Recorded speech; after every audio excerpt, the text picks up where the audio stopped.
Pembentukan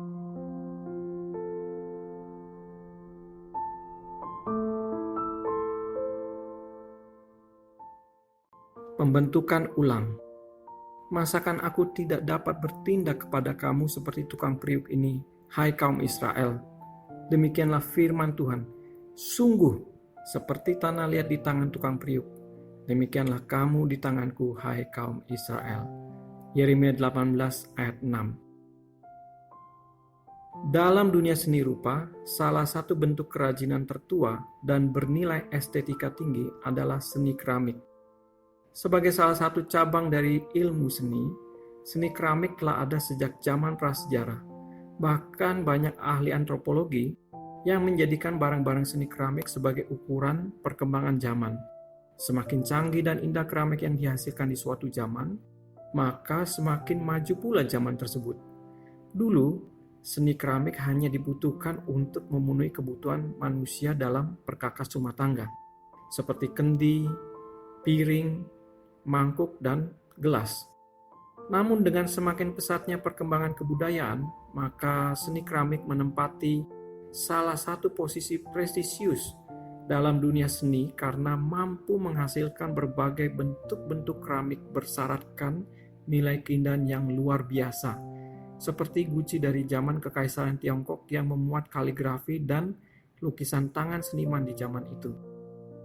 Dalam membentuk keramik, seorang seniman keramik atau yang dikenal sebagai penjunan harus mampu mengolah tanah liat sesuai dengan bentuk yang ia inginkan.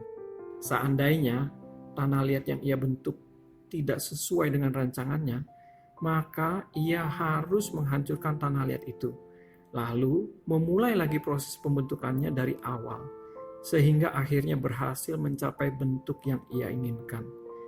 Proses pembentukan ulang tersebut hanya dapat dilakukan selagi tanah liat masih basah atau belum mengeras. Jika sudah mengeras, maka tanah liat tidak dapat dibentuk dan hanya dapat dihancurkan menjadi puing-puing saja.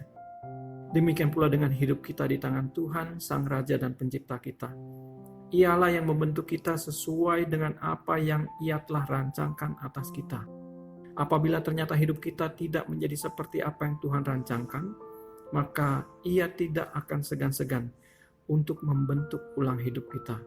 Tuhan akan dengan sengaja menghancurkan hidup kita selagi kita masih dapat dibentuk.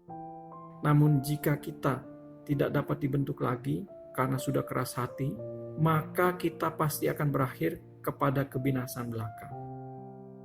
Ayat bacaan hari ini mengajarkan kepada kita bahwa hidup kita adalah hasil dari bentukan tangan Sang Raja. Jika sekarang kita seakan-akan sedang dihancurkan, maka ini adalah proses pembentukan ulang yang Ia lakukan, agar kita dapat menjadi seperti apa yang Ia rancangkan. Proses pembentukan ulang itu dapat berasal dari orang-orang di sekeliling kita, ataupun dari keadaan yang sekarang terjadi di hidup kita. Mari, jangan keraskan hati, agar kita tidak berakhir kepada kebinasaan. Jadilah pribadi yang siap dibentuk menjadi perkakas untuk kemuliaan Sang Raja. Amin.